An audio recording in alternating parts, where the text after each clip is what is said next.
زکوٰۃ کے حوالے سے جب کبھی پراپرٹی کا سوال کیا جاتا ہے تو اب ہم آپ سے پوچھیں گے کہ وہ دکان یا وہ مکان آپ نے کس نیت سے خریدا۔ اگر خریدتے وقت بیچنے کی نیت تھی تو پھر اس پوری پراپرٹی پر، پلاٹ پر، دکان پر، مکان پر اس کی جو اصل مالیت ہے اس پر زکوٰۃ سال بسال لازم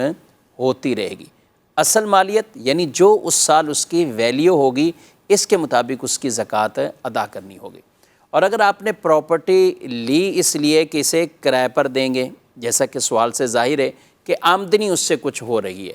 تو یہ تجارت کی نیت سے یعنی بیچنے کی نیت سے آپ نے نہیں خریدی بلکہ کرائے پر چڑھانے کے لیے۔ تو اب کرائے پر جو دکانیں دی ہیں، مکان دیے ہوئے ہیں، ان سے جو کرایہ وصول ہو رہا ہے تو پھر دیکھا جائے گا وہ کرایہ محفوظ کیا جا رہا ہے، جمع کیا جا رہا ہے، یا گھر کے اندر ویسے ہی معاملات میں خرچ ہو رہا ہے۔ اگر تو وہ خرچ ہو رہا ہے تو نہ کرائے پر زکوٰۃ، نہ پراپرٹی پر زکوٰۃ کسی طرح کی۔ اور اگر وہ کرایہ جمع ہو رہا ہے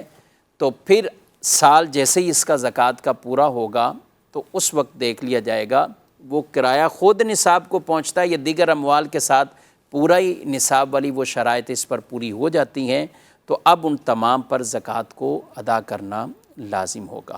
اور اگر کرایہ آ رہا ہے اور وہ کسی اپنی ضرورتوں میں خرچ ہوتا جا رہا ہے تو لہذا ایسی دکان یا ایسے مکان پر کوئی کسی طرح کی زکوٰۃ نہیں، نہ کرائے پر ہے اور نہ ہی اس پراپرٹی پر۔ پراپرٹی پر زکوٰۃ اسی صورت میں ہوتی ہے جب تجارت کی نیت سے یعنی بیچنے کی نیت سے اسے خریدا ہو، تو اس صورت میں سال بسال اس پر زکوٰۃ لازم ہوتی رہے گی۔